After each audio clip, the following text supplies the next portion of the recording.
I want to put our two bunnies to rest.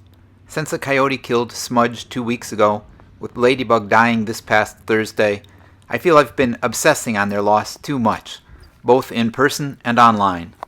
I don't want to get lost in sorrow, I don't want to wallow in guilt, and most of all, I don't want to make their lives and their loss about me and how I'm feeling, or even my girls and how they're feeling. I know pets die. I grew up in the country, with horses, ponies, dogs, and cats that came and went with almost alarming frequency. We had rabbits, mice, and rats, chameleons, and fish, even chickens, which were not pets, but still creatures. All creatures, great and small. I know pets die. I've even had to put them down to kill them myself when they were sick or injured, suffering with no likelihood of recovery, and I've been familiar with the painful realization that sometimes we simply couldn't afford veterinary care that might have helped them, but I've been unwilling to accept the idea that loving and sharing life with pets is something that should be reserved for the rich. Although right now, I don't know why any of us have pets, or perhaps why we don't choose a desert tortoise, maybe African gray parrots or macaws, animals that might last out a lifetime. Why do we choose companions knowing we will have to say goodbye in years that are always far too few and always race by much too quickly? In our online communities, do we ever consider how attached we become even to pets we never get to meet IRL? Radius, Index, Cameo, Mitzi, Lucky, Molly, Eloise? They won't be here forever. How many of us felt part of Hank's loss when cancer took Lemon away? Setting that one reservation aside, however, you could not ask for more ideal companions than these two rabbits.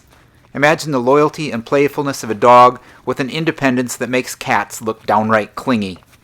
No, they don't do much in the realm of tricks, but they don't need a walk every day, and with each other for company, they could do just fine on their own for days at a time without going spastic and tearing the house apart or acting like you'd committed a sin against nature when you got back home. Each with their own personality. Smudge a laid-back layabout, and Ladybug with her bouts of dwarfitude and a penchant to run off in a game of hide-and-seek when it was time to come in from the yard. They were soft and warm and loving to each other and to us. I try not to anthropomorphize animals, even pets, and there may be little logical reason to believe that Smudge, the bigger of the two, gave his life defending Ladybug, but having seen him once fearlessly kick out at a rattlesnake that had found its way into the garage, it's what I choose to believe. And you don't have to believe that it was his loss as much as her injuries that kept Ladybug from eating in the week after he was gone, but I can't help believing that she was still looking for him to come back as I held her in my lap during the last hour of her life. And you certainly don't have to believe that they are cavorting and capering together again, somewhere, and resting happily in the arms of Grandma, along with so many of our other pets from the past, and that we might one day see them, hold them, play with them again. But that's what we believe. Yes, it's what we choose to believe. It may be wishful thinking, but it's our wishful thinking. I only hope that you have the chance at least once in your life to hold something that will make you wish this half as strongly as we do right now. Because if there's one thing this feeling of loss assures us, it is that for a while we held something very, very wonderful.